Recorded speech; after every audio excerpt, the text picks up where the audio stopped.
Elon Musk या फिर Dubai के प्रिंस कौन ज्यादा पैसा उड़ाता है, सच्चाई जानकर नहीं होगा विश्वास। ये है इंडिया का सबसे खतरनाक हैकर जिसके नाम से आज भी इंडियन रेलवे की रूह कांप जाती है। बिहार के इस लड़के ने गूगल को हैक करके उड़ा दी रातों की नींद। मिलिए भारत के सबसे खतरनाक हैकर हामिद अशरफ से, जिससे आज भी पूरा इंडियन रेलवे कांपता है। जब हामिद सिर्फ 12वीं का स्टूडेंट था तभी उसके कॉन्टैक्ट देश के बड़े बड़े शहरों में टिकट की दलाली करने वालों से जुड़े थे। हामिद 30 सेकंड के भीतर इंडियन रेलवे की साइट को हैक करके रेलवे के टिकट निकाल लेता था। ऐसा करके अब तक वो 9 करोड़ कमा चुका था, जिसके बाद इसे काफी कोशिशों के बाद 2016 में गिरफ्तार कर लिया गया। लेकिन उसकी उम्र कम होने की वजह से उसे थोड़े समय के बाद जमानत मिल गई। लेकिन जमानत के बाद उसने फिर से रेलवे के ई टिकट का काम शुरू कर दिया। इस बार इसे शातिर हैकर ने टिकट के रिजर्वेशन के लिए खुद का रेड मिर्ची और ब्लैक टीयर्स नाम का सॉफ्टवेयर बना डाला, जिससे वो रेलवे की साइट हैक करके टिकट को बुक किया करता था और उसके बाद सारे टिकट ब्लैक में बेच देता था। आपके होश उड़ जाएंगे ये जानकर के इस बार वो ब्लैक में टिकट बेचकर हर महीने 2 से 3 करोड़ रुपए कमाने लगा। मास्टर माइंड हामिद ने इस सॉफ्टवेयर के जरिए पूरे देश में 1500 एजेंट भी तैयार कर दिए और अब पुलिस को अंदाजा हो गया था कि पिछली बार उसे छोड़कर उन्होंने बहुत बड़ी गलती कर दी थी, जिसके बाद काफी मशक्कतों के बाद अब सीबीआई और पुलिस ने 2021 में इसे फिर से गिरफ्तार कर लिया। इस बार इसके पास से करोड़ों की जमीन के कागज, एसबीआई के 2400 एटीएम जिसमें 50 करोड़ से ज्यादा रुपए जमा थे, 80 सिम कार्ड और दुबई का वीजा मिला। एलॉन मस्क और दुबई के प्रिंस में कौन ज्यादा पैसे उड़ाता है? दुबई के प्रिंस के पास पैसों की कोई कमी नहीं, इन्हें बस बहाना चाहिए होता है कि किस तरह दौलत खर्च करी जाए। जब उनके घर में किसी की शादी होती है तो शादी में 70 से 80 करोड़ रुपए तो पानी की तरह बहा दिए जाते हैं। लजीज पकवान से लेकर दुनिया भर के बड़े बड़े बिजनेसमैन इसमें शामिल होते हैं। खास मेहमानों को 2 से 3 करोड़ तक की गाड़ियां गिफ्ट की जाती हैं।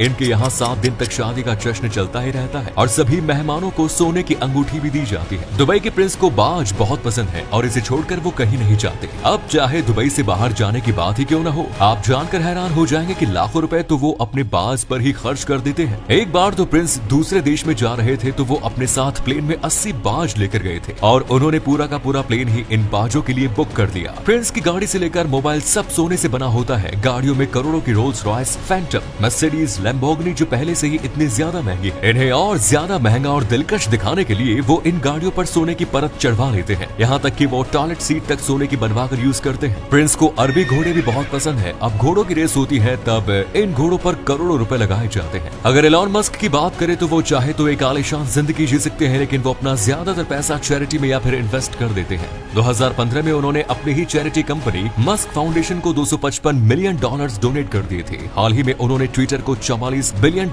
में कैश में खरीदा। ये इतिहास की आज तक की सबसे बड़ी डील है। एलॉन मस्क की संपत्ति पाकिस्तान, नेपाल, श्रीलंका और यूक्रेन जैसे देशों की टोटल जीडीपी से भी ज्यादा है। एलॉन को ज्यादा मटेरियलिस्टिक चीजों का शौक नहीं है, लेकिन एलॉन को एक चीज का बहुत ज्यादा शौक है, वो है पुरानी रॉयल कार्स। एलॉन के पास 1920 फोर्ड मॉडल टी है जो अपने दौर में सबसे ज्यादा शानदार कार मानी जाती थी और इसकी कीमत आज 14 लाख रुपए है। 2013 में एलॉन मस्क ने 7 करोड़ की रेयर लोटस एस्पिड स्पोर्ट्स कार खरीदी जो 1977 में जेम्स बॉन्ड मूवी में यूज की गई थी। इसके अलावा एलॉन मस्क की फेवरेट कार 1967 जैगवार रोडस्टर है, जिसे एलॉन मस्क ने 5 करोड़ रुपए में खरीदा। एलॉन बचपन से ही इस कार को खरीदना चाहते थे और उन्होंने अपनी पहली कमाई में ही इस शौक को पूरा कर लिया। मस्क के पास खुद के 2 प्राइवेट जेट्स भी है जिसकी कीमत 500 करोड़ रुपए है। एलॉन पार्टी बहुत ही कम करते हैं, लेकिन जब भी करते हैं तो कोई रोक टोक नहीं होनी चाहिए, इसलिए उन्होंने न्यूयॉर्क में कॉस्प्ले पार्टी के लिए एक किला खरीद रखा है। एलॉन ने साउथ अफ्रीका, कनाडा और अमेरिका 3 देशों की नागरिकता भी खरीद रखी है। तो एक बात तो साफ है, दुबई के प्रिंस के पास एलॉन मस्क से बहुत ज्यादा पैसा है और वो दिल खोल के उड़ाते हैं। बिहार के एक लड़के ऋतुराज ने दुनिया के सबसे बड़े सर्च इंजन गूगल के सिक्योरिटी सिस्टम में एक गलती निकाल दी है, जिसके बाद ये लड़का काफी फेमस हो चुका है। लड़के ने खुद गूगल को मेल करके बताया कि गूगल की इस गलती की वजह से मैंने इसे हैक कर दिया और इसके जरिए ब्लैक हैट हैकर्स के गूगल पर हमला कर सकते हैं। ये मेल कर ऋतुराज सो गया क्योंकि हमारे यहाँ रात थी, मगर मेल पढ़कर गूगल हिल गया। मेल में दी गई सारी डिटेल को फॉलो कर वहाँ के इंजीनियर्स ने भी गूगल को 1 सेकंड के लिए हैक करके देखा और उनको गलती का एहसास हुआ, जिसके बाद अगले दिन ठीक 2 बजे ऋतुराज के पास मेल आया कि हम आपकी काबिलियत को सैल्यूट करते हैं और गूगल ने बिहार के इस लड़के को Google hall of fame award से नवाजा और बग ढूंढने के लिए 25 लाख रुपए भी दिए। इससे पहले भी ऋतुराज 3 कंपनियों की वेबसाइट में बग ढूंढ चुका है और इस तरह ये लड़का बिहार और भारत का नाम ऊंचा कर रहा है।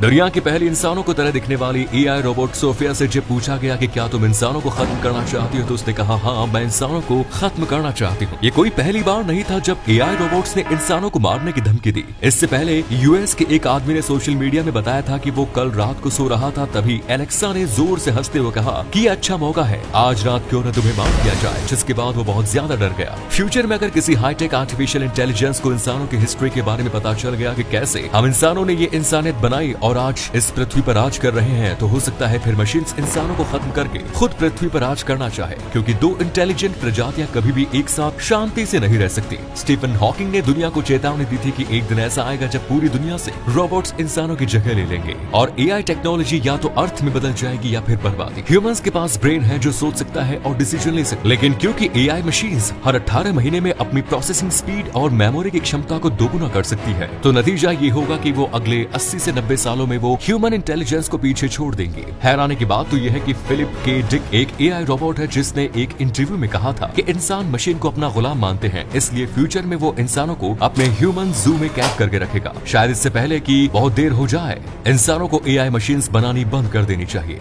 भारत के सन्यासी शीला प्रभु जी ने पाकिस्तान में 12 मंदिर बनवाए थे, जहां आज भी हर रोज शाम को श्रीमद् भगवत गीता सुनाई जाती है। इन्होंने अपनी पढ़ाई यूरोप के स्कॉटिश चर्च कॉलेज से की थी, जिससे उनके इंग्लिश बहुत अच्छी थी। इसलिए शीला प्रभु जी भगवत गीता के ज्ञान को पूरी दुनिया में फैलाने के लिए गीता को इंग्लिश में ट्रांसलेट करने लगे। वो 24 घंटे में से 22 घंटे काम करते थे और सिर्फ 2 घंटे आराम करते थे। 12 सालों में इन्होंने 15 बार पूरी पृथ्वी का चक्कर लगा लिया। ऐसा करके उन्होंने पूरी दुनिया में 5.5 करोड़ भगवत गीता की किताबें बांट दी। इतना ही नहीं, उन्होंने पूरी दुनिया में 108 मंदिर बनवाए। एक बार इनसे एक रिपोर्टर ने पूछा कि भारत में हर रोज नए भगवान बनते हैं, क्या आप भी एक भगवान हैं? तो इन्होंने बड़ी सरलता से कहा कि नहीं, मैं भगवान नहीं हूँ, मैं तो भगवान का नौकर हूँ, बल्कि नौकर बनने की कोशिश कर रहा हूँ। ये सुनकर रिपोर्टर हैरान रह गया और उनके चरणों में गिर गया। आज इन्हीं की वजह से हर धर्म के लोग श्रीमद् भगवत गीता को सुन रहे हैं और पढ़ रहे हैं और श्री कृष्ण के बारे में जान रहे हैं।